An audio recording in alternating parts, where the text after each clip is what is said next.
Hello everyone, welcome to my channel RJ studies. I hope आप मेरे साथ अपनी स्टडीज कॉन्स्टिट्यूशन से रिलेटेड कर रहे होंगे। लास्ट वीडियो में हमने salient features of the Indian constitution का पार्ट 1 देखा था, जिसमें हमने 3 फीचर्स देखे थे। आज हम salient features of the Indian constitution में पार्ट 2 करने वाले हैं। लास्ट वीडियो में एक फ्लो चार्ट प्रिपेयर किया था मैंने आपके लिए, जिसमें 5 पार्ट्स में डिवाइड किया था इसमें, और उसमें मैंने पार्ट 1 डील कर लिया था उस वाली वीडियो में। और आज हम पार्ट 2 डील करने वाले हैं, जिसमें हम 3 फीचर्स लेंगे, that is federal system with unitary bias and parliamentary form of government and synthesis of parliamentary sovereignty and judicial supremacy. तो ये जो हमारा आज के टॉपिक्स है, ये पार्ट 2 है फ्लो चार्ट का, ठीक है, जिसमें हमारा फर्स्ट फीचर है federal system with unitary bias. Federal जो वर्ड है, इसका हिंदी मीनिंग मैं आपको बताऊं तो इसका होता है संघीय और संयुक्त, ठीक है।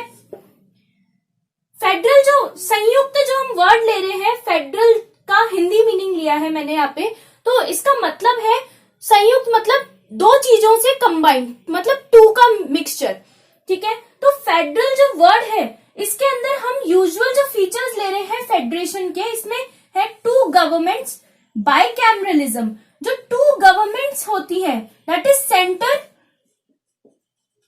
एंड स्टेट, 2 गवर्नमेंट्स हम लेते हैं।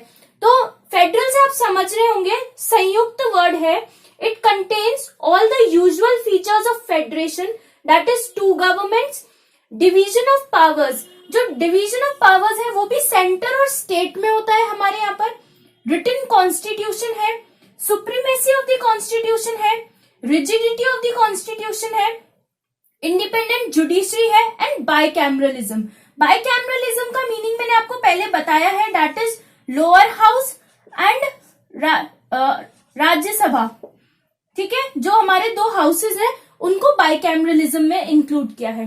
तो फेडरल जो वर्ड है उसमें 2 का मिक्सचर है, एवरीवेयर जहां भी हमको कॉन्स्टिट्यूशन में 2 चीजें मिलेंगी वो फेडरल के अंदर आएगा। और ये जो वर्ड हमने यूनिटरी लिया है, यूनिटरी का मतलब होता है सिंगल, ठीक है, वन मीन्स, ठीक है। इसके अंदर जो large number of unitary features है, that is strong centre. Strong centre जैसे इमरजेंसी के प्रोविजंस लगते हैं, जब हमारा सेंटर स्ट्रॉन्ग हो जाता है तो एक चीज की बात कर रहे हैं हम, सेंटर एक हो गया, ठीक है। सिंगल कॉन्स्टिट्यूशन की बात कर रहे हैं, सिंगल सिटीजन की फीचर की बात कर रहे हैं, फ्लेक्सिबिलिटी ऑफ कॉन्स्टिट्यूशन की बात कर रहे हैं, integrated judiciary, emergency features, emergency provisions and so on, ठीक है। तो हमारा जो इंडियन कॉन्स्टिट्यूशन है, it is a mixture of both federal system with unitary bias. With जो वर्ड है, ये इन दोनों को ज्वाइन कर रहा है, ठीक है, फेडरल सिस्टम विथ यूनिटरी बायस। ये जो मैंने आपको एक्सप्लेन किया है, फेडरल का मीनिंग अलग से एक्सप्लेन किया है, और यूनिटरी का यूनिटरी का जो मीनिंग है वो अलग से एक्सप्लेन किया है। इन दोनों का सिंथेसिस हमने इंडियन कॉन्स्टिट्यूशन में लिया है, it is a mixture of both, ठीक है। आगे चलते हैं। जो वर्ड फेडरेशन है, जो वर्ड फेडरेशन है वो कहीं पर भी हमने यूज नहीं किया है, ठीक है। इंडियन कॉन्स्टिट्यूशन का जो आर्टिकल 1 है वो यूनियन ऑफ स्टेट्स लिखा जाता है, वहां पर कोई भी वर्ड फेडरेशन नहीं लिखा जाता है। ये आपको जो नोट डाउन करने की बात है, आप जो बोलोगे कि हमने जो वर्ड फेडरल लिया है उसको हम कॉन्स्टिट्यूशन में इंक्लूड कर रहे हैं, ये सिर्फ हमने एक फीचर की तरह लिया है, इस वर्ड को कहीं भी यूज नहीं किया है, ठीक है। तो इसकी लैंग्वेज थोड़ी सी मैं आपको बता देती हूँ, that is the term federation has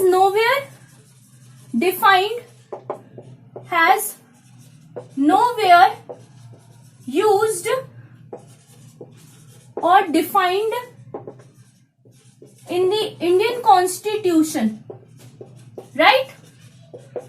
उसकी जगह हमने आर्टिकल 1 के अंदर यूनियन ऑफ स्टेट्स लिया है, describe India as a union of states, ठीक है। It implies 2 things. अब जब हमने यूनियन ऑफ स्टेट्स लिया है तो इसका दो मीनिंग निकल रहा है. It implies two things. First is Indian federation. Indian federation is not the result of an agreement by the states. And second thing is no state has the right to cede from the federation. Clear हुआ ये चीज? हमने जो term federation है ये कहीं भी Indian constitution में डिफाइन नहीं किया है. हमने आर्टिकल जो 1 है हमारा इंडियन कॉन्स्टिट्यूशन का, उसमें इंडिया को as a union of states describe किया है. और यूनियन ऑफ स्टेट्स हम क्या समझ रहे हैं? दो थिंग्स है. That Indian federation is not the result of an agreement by the states. हमने स्टेट्स के साथ कोई भी एग्रीमेंट साइन नहीं किया है इंडिया में मर्ज होने के लिए. जब हमारे सरदार वल्लभ भाई पटेल जी ने प्रिंसली स्टेट्स को सबको मर्ज किया था, वो अपनी इच्छा से सब कुछ मर्ज हुए थे. ठीक है, तो हमने सब मर्ज हुए थे, हमने एग्रीमेंट कोई साइन नहीं किया है. ठीक है. No state has the right to secede from the federation. Secede का मतलब होता है अलग होना. ठीक है, कोई भी स्टेट जो है, हमारे यहाँ पे 29 स्टेट्स है इंडिया में, किसी भी स्टेट के पास ये राइट नहीं है कि वो इंडिया से अलग हो जाए. ठीक है. अब ये जो वर्ड फेडरल है, जो फेडरल वर्ड है, इसको अलग अलग ऑथर्स ने अलग अलग नेम से लिखा है. किसी ने इसको कोऑपरेटिव फेडरलिज्म बोला है, किसी ने इसको क्वासी फेडरल बोला है. ठीक है, कॉन्स्टिट्यूशन के अंदर. तो वो जो वर्ड्स है मैं आपको बता देती हूँ, वो इंपॉर्टेंट वर्ड्स है. ठीक है, ये एग्जाम में पूछ लिए जाते हैं आपसे ऑब्जेक्टिव टाइप क्वेश्चन में. It is described as federal in form but unitary in spirit. यहां पे इट किसके लिए ले रहे हैं? कॉन्स्टिट्यूशन के लिए. Constitution is described as federal in form but unitary in spirit. Quasi federal एक वर्ड है जिसको केसी वियर ने बताया है कि like our Indian constitution is quasi federal. और ये वर्ड जो है ये बहुत इंपॉर्टेंट है. आपको ऑब्जेक्टिव्स में पूछ लेंगे कि क्वासी फेडरल जो टर्म है, जो वर्ड है, वो किसने बताया, और आपको 2-3 पर्संस के नेम दिए जाएंगे, तब आपको वहां बताना पड़ेगा कि केसी वियर ने ये नेम दिया था हमारे इंडियन कॉन्स्टिट्यूशन को. ठीक है. Next is bargaining federalism. Bargaining federalism, ये जो वर्ड किसने यूज किया है? मॉरिस जॉनसन ने. मॉरिस जोन्स ने इंडियन कॉन्स्टिट्यूशन को बार्गेनिंग फेडरलिज्म बताया है. Word cooperative federalism by Granville Austin. ठीक है, ग्रैनविले ऑस्टिन ने इंडियन कॉन्स्टिट्यूशन को कोऑपरेटिव फेडरलिज्म बोला था. ये जो कोऑपरेटिव फेडरलिज्म जो वर्ड है, इस पे आईएएस के मेंस के पेपर में पूरा एक क्वेश्चन पूछा गया है इस only on the single word. ठीक है, तो ये जो मेरे पास बुक है एमपी जैन की इंडियन कॉन्स्टिट्यूशन की, ये अराउंड 2000 पेजेस की बुक है. ये जो वर्ड्स हैं ये एग्जैक्टली इसमें प्रॉपरली डिफाइंड है, बहुत ही इलेबोरेट फॉर्म में ये सारे जो वर्ड्स हैं वो दिए गए हैं. ठीक है. Next is federation with centralising tendency.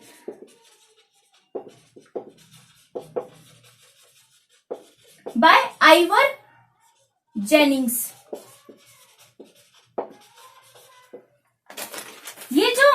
ये वाला जो वर्ड है फेडरेशन विथ सेंट्रलाइजिंग टेंडेंसी, ये आइवर जेनिंग्स ने बोला था. तो आपको ये वर्ड्स आपको रिकॉग्नाइज करने हैं और मेमोराइज करने हैं, बिकॉज ऑब्जेक्टिव्स में इनसे क्वेश्चन पूछ लिया जाता है. क्लियर हुआ first feature federal system with unitary बायस का. ठीक है, उसके अंदर हमने फेडरल वर्ड को जो दो पार्ट्स में डिवाइड किया, एक हमने फेडरल वर्ड लिया है और एक हमने यूनिटरी वर्ड लिया है। फेडरल के अंदर हमने जहां भी दो का संयुक्त जो मिक्सचर का आएगा, जैसे टू गवर्नमेंट्स हुई, बाइकैमरलिज्म हुआ, वो सब चीजें लिया। यूनिटरी के अंदर हमने जो भी सिंगल चीज है, जैसे हमारे कॉन्स्टिट्यूशन में सिंगल सिटीजनशिप बताया है, सिंगल कॉन्स्टिट्यूशन हुआ है, तो ये सब सिंगल है। तो इन दोनों चीजों का सिंथेसिस और मिक्सचर है हमारा इंडियन कॉन्स्टिट्यूशन। और हमने यूनियन ऑफ स्टेट्स वर्ड लिया है आर्टिकल 1 के अंदर। फेडरेशन वर्ड हमने कहीं भी यूज नहीं किया है, तो ये चीज ध्यान रखना आप, ठीक है। और next feature is parliamentary form of government.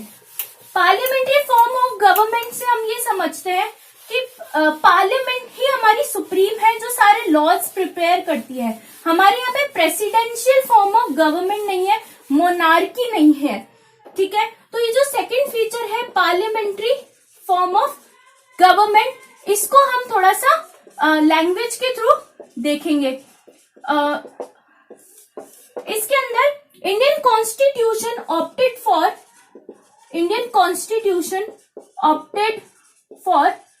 British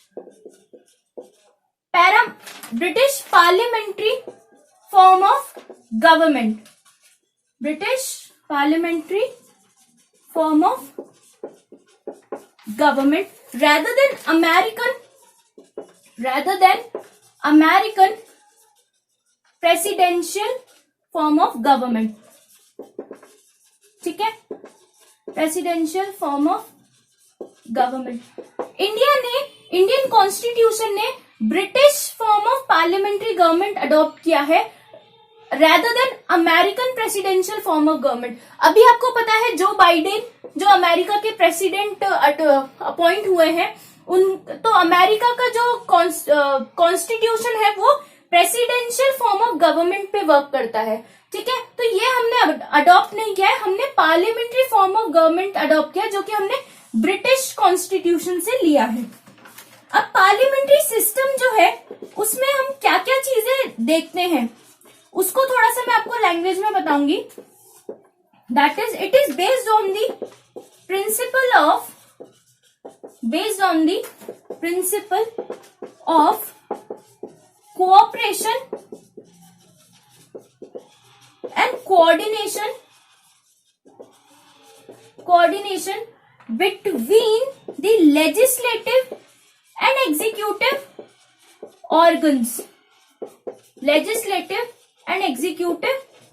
organs. The parliamentary system is also known as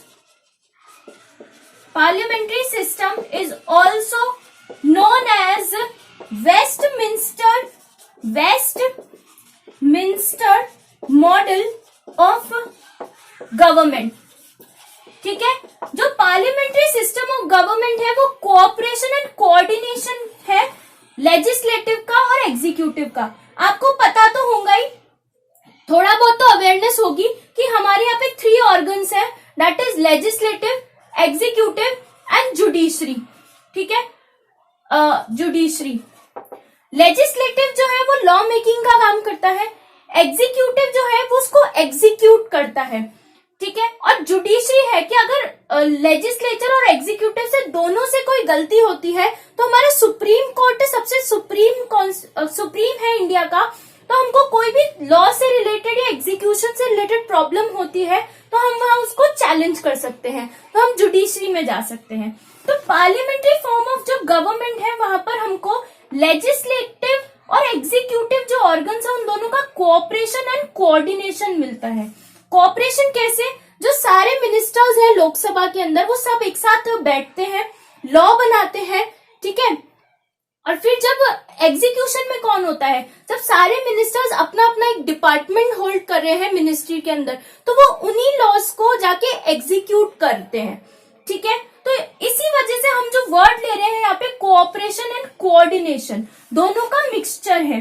अब parliamentary system is also known as Westminster model of government. हम वेस्टमिंस्टर मॉडल क्यों बोल रहे हैं, बिकॉज हमने ब्रिटिश जो पार्लियामेंट्री फॉर्म लिया है, तो ब्रिटिशर्स की जो पार्लियामेंट है वो वेस्टमिंस्टर एक प्लेस है लंदन के अंदर, वहां पर बनी हुई है, ठीक है। तो इसलिए हम अब हमारे जो पार्लियामेंट्री सिस्टम को वेस्टमिंस्टर मॉडल ऑफ गवर्नमेंट भी बोलते हैं, बिकॉज उनकी पार्लियामेंट वेस्टमिंस्टर एक प्लेस है लंदन में, वहां पर सिचुएटेड है, इस वजह से बोला जाता है।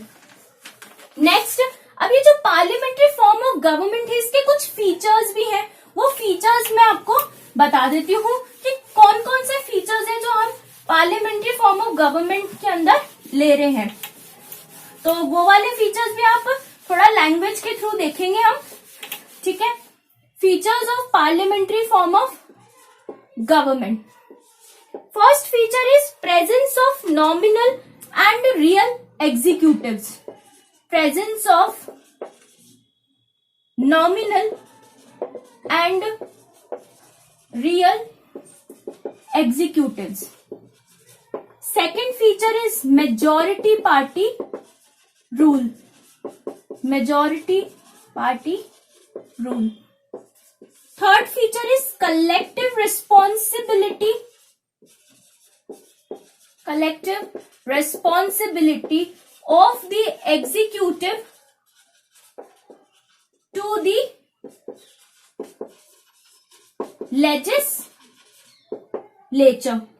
Fourth is membership of ministers in the legislature. Next is leadership of prime minister or chief minister. Next is dissolution of Lok Sabha, that is lower house, ठीक है। अब ये जो फीचर्स है इनको थोड़ा सा एक्सप्लेन कर देती हूं मैं यहाँ पर। ये जो फर्स्ट फीचर है presence of nominal and real executive, हमारे यहाँ पर नॉमिनल जो हेड है वो है प्रेसिडेंट, ठीक है, जिनके सिग्नेचर बहुत ही इंपॉर्टेंट है। हमारा कोई भी लॉ बनता है उसमें हर लॉ पे उनके सिग्नेचर होते हैं, और आपने देखा भी होगा कि जब हम लॉ को जो स्टार्ट करते हैं तो प्रेसिडेंट असेंट की डेट होती है और फिर केम इनटू फोर्स की डेट होती है, ठीक है। तो प्रेजेंस ऑफ नॉमिनल हेड है हमारे यहाँ पर। रियल जो एग्जीक्यूटिव है वो प्राइम मिनिस्टर है, ठीक है। सारी पावर्स और डिसीजन मेकिंग जो होती है वो हमारे प्राइम मिनिस्टर के यहाँ से होती है। Majority party rule. Majority party rule अभी आप देख रहे होंगे प्रेजेंट गवर्नमेंट बीजेपी है, जो दो हाउसेज है हमारे और स्टेट लेजिस्लेचर जो है वहां पर जो मेजॉरिटी पार्टी जो इलेक्शंस में जीतेगी वही उसका ही रूल होगा। तो अभी हमारे यहाँ बीजेपी का रूल है, ठीक है। एग्जाम्पल के साथ लेके चलिए तो आपको इजीली समझ में आ जाएगा कि हमारे कंट्री के कंटेक्स्ट में क्या चीज अप्लाई कहाँ हो रही है, ठीक है। Next is collective responsibility of the executive to the legislature. जो एग्जीक्यूटिव है, जो हमारे काउंसिल ऑफ मिनिस्टर्स जो बनते हैं, आर्टिकल 75 जो है इंडियन कॉन्स्टिट्यूशन का, उसमें इन सबकी काउंसिल ऑफ मिनिस्टर्स की कलेक्टिव रिस्पॉन्सिबिलिटी है। तो council of ministers executive form कर रहे हैं हमारा, ठीक है, और उन सबकी कलेक्टिव रिस्पॉन्सिबिलिटी है लेजिस्लेचर के टूवर्ड्स, ठीक है। लेजिस्लेचर हमारी Lok Sabha, right. Fourth feature is membership of ministers in the legislature. सारे मिनिस्टर्स मेंबर होते हैं लोकसभा के और राज्यसभा के। अगर किसी को भी इलेक्शन लड़ना होता है तो पहले उनको लोकसभा और राज्यसभा का किसी भी एक प्लेस से अपना नॉमिनेट होना पड़ता है, उसके बाद ही वो इलेक्शंस में आते हैं, ठीक है। तो उन सबकी मेंबरशिप है सारे मिनिस्टर्स की लेजिस्लेचर के अंदर। Fifth feature is leadership of prime minister and chief minister. Leader हमारे यहाँ पे प्राइम मिनिस्टर ही है जो कि रियल एग्जीक्यूटिव है, ठीक है। सारे डिसीजन मेकिंग पावर जो है गवर्नमेंट के प्राइम मिनिस्टर से ही होते हैं, और स्टेट के अंदर प्राइम मिनिस्टर तो सेंटर में हो गए हमारे, और चीफ मिनिस्टर जो है वो स्टेट के अंदर हेड हो गए, ठीक। Last is dissolution of lower house, that is Lok Sabha.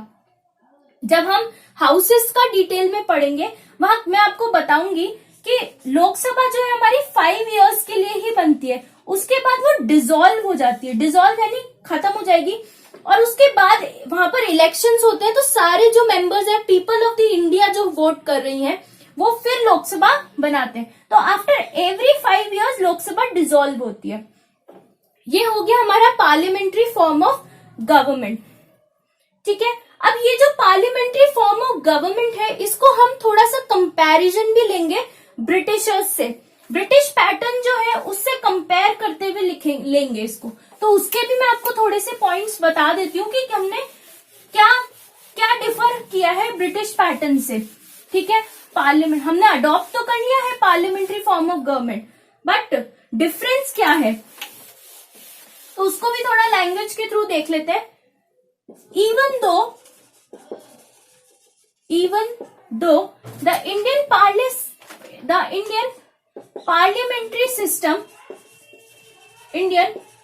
parliamentary system largely based on the British pattern,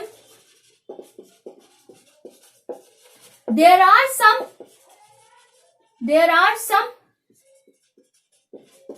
fundamental differences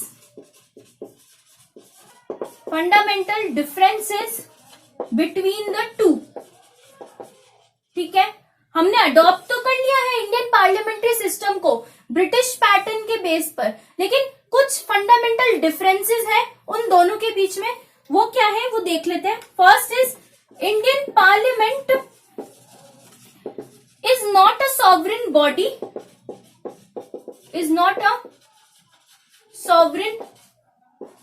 body, like the British Parliament।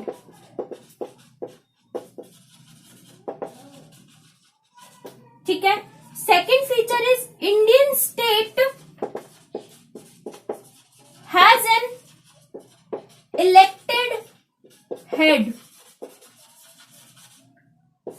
that is republic, while the British state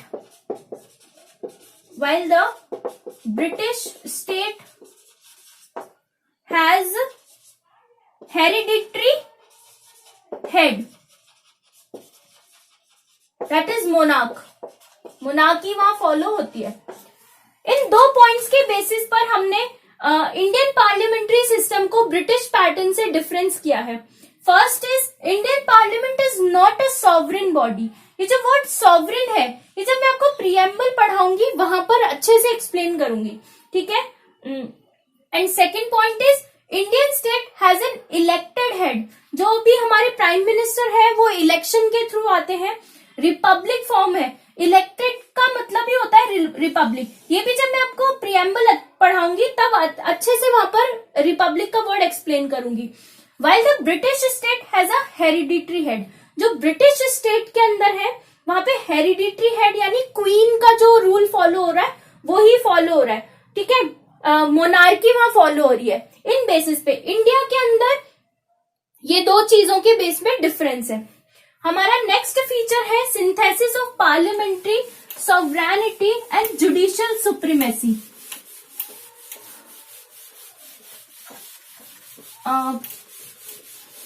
इसमें भी दो words आ रहे हैं, एक तो parliamentary sovereignty and एक judicial supremacy. Synthesis of parliamentary sovereignty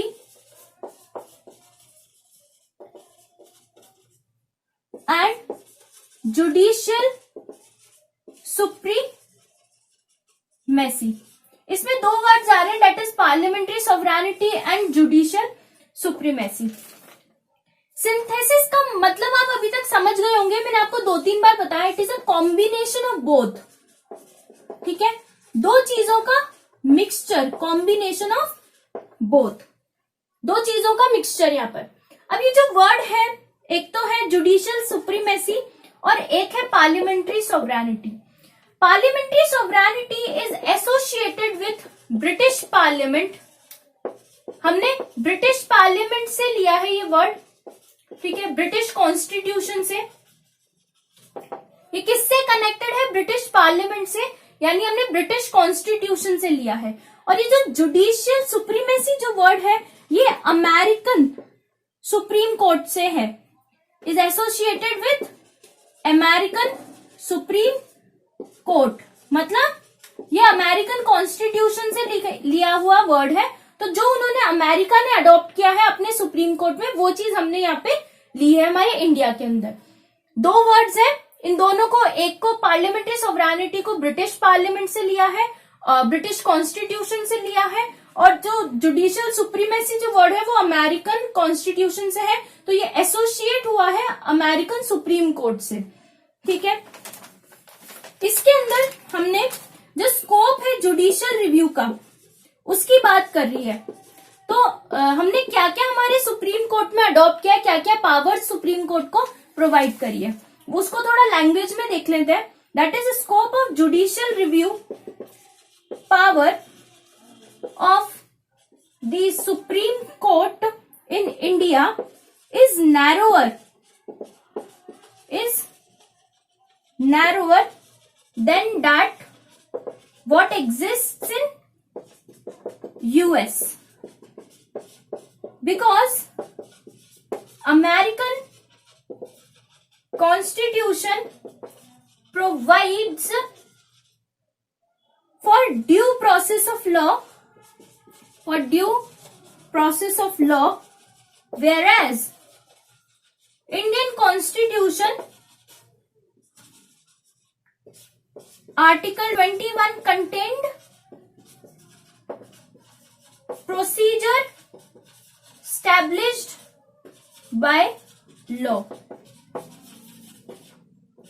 यहाँ पर जो है हमने दो चीजों से डिफरेंस किया है। एक तो जो हमारे पास स्कोप ऑफ जुडिशियल रिव्यू की जो पावर है, ये आर्टिकल 13 के अंदर क्लॉज 2 जो है उसमें आती है, ठीक है। ये जो जुडिशियल रिव्यू की जो पावर है हमारी सुप्रीम कोर्ट की, ये नैरोअर है। किससे? यूएस कॉन्स्टिट्यूशन जो है हमारा, अमेरिका का जो कॉन्स्टिट्यूशन है उससे नैरोअर है, ठीक है। अमेरिकन कॉन्स्टिट्यूशन जो है वो due process of law provide करता है, वेयरएज इंडियन कॉन्स्टिट्यूशन जो है आर्टिकल 21 की जब हम लैंग्वेज पढ़ेंगे उसमें आपको procedure established by law word मिलेगा। तो अमेरिकन कॉन्स्टिट्यूशन से हमारी जो जुडिशियल रिव्यू की पावर है वो कम है। उस कंटेक्स्ट में हमने इन दो वर्ड्स को लिया है यहाँ पर, ठीक है। अब आगे देख लेते हैं थोड़ा सा।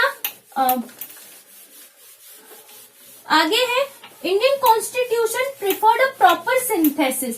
इंडियन कॉन्स्टिट्यूशन ने पावर तो वाइड नहीं करी, लेकिन इन दोनों का हमने क्या लिया है? सिंथेसिस। तो इसको लैंग्वेज में कैसे लिखेंगे? Indian constitution preferred a proper synthesis, thus Supreme Court can declare the parliamentary law as unconstitutional, though unconstitutional through its power of judicial review, whereas the parliament on the other hand can amend the major portion of the constitution through its constituent power। Exactly आपको ये समझना है इसके अंदर कि हमने ना तो कंप्लीटली सुप्रीम कोर्ट को पूरी पावर्स दे दी है, ना हमने कंप्लीटली पूरी पार्लियामेंट को पावर्स दी है। हमने दोनों को ही अपनी अपनी जगह सुप्रीम बनाया है, ठीक है। जो scope of the judicial review की पावर है सुप्रीम कोर्ट के पास, उससे ये कर सकते हैं कि पार्लियामेंट के जो भी लॉज बने हुए हैं उनके अंदर आप उनपे जुडिशियल रिव्यू की पावर जो है वो अप्लाई कर सकती है सुप्रीम कोर्ट, ठीक है। और सुप्रीम कोर्ट जो है वो डिक्लेयर कर सकती है किसी भी पार्लियामेंट्री लॉ को as unconstitutional through its power of judicial review. और जो पार्लियामेंट है जो अपनी जगह पे सुप्रीम है, वो क्या कर सकती है, किसी भी लॉ को जब बना रही है तो वो अमेंड कर सकती है major portion of the constitution को थ्रू इट्स कॉन्स्टिट्यूएंट पावर। हमने जो एग्जैक्टली किसी को भी सुप्रीम नहीं बनाया है, हमने दोनों का सिंथेसिस लिया है, दोनों का मिक्सचर लिया है। सुप्रीम कोर्ट अपनी जगह वर्क कर रहा है, वो अपनी जगह सुप्रीम है, और जो पार्लियामेंट है वो अपनी जगह सुप्रीम है। दोनों ही एक दूसरे की पावर को कर्टेल कर सकते हैं to some extent. Supreme Court जो है वो जुडिशियल रिव्यू के थ्रू जो पार्लियामेंट के लॉज है उनको कर्टेल कर सकता है, उनको रोक सकता है, और जो पार्लियामेंट है वो अपने ही लॉज के अंदर अमेंडमेंट ला सकती है, ठीक है, through its constituent power. Next video में हम पार्ट 3 लेंगे, जिसके अंदर रिमेनिंग 3 फीचर्स हम लेंगे। रिमेनिंग नहीं कहे तो हम और 3 फीचर्स लेंगे, that is integrated and independent judiciary, fundamental rights and directive principles, ठीक है। और आप इस वीडियो को अच्छे से करें, अच्छे से क्लियर करें अपने टॉपिक्स और अपने कंसेप्ट्स को। If you still have any queries please let me know in the comment section, and till then stay tuned with me, ठीक है। That's it for today, and if you love my video, like my video, please like कर दीजिए मेरी video को, subscribe कर लीजिए मेरी channel को, जिससे आपको नेक्स्ट वीडियो का नोटिफिकेशन जल्दी से मिल जाएगा। Thank you so much for today.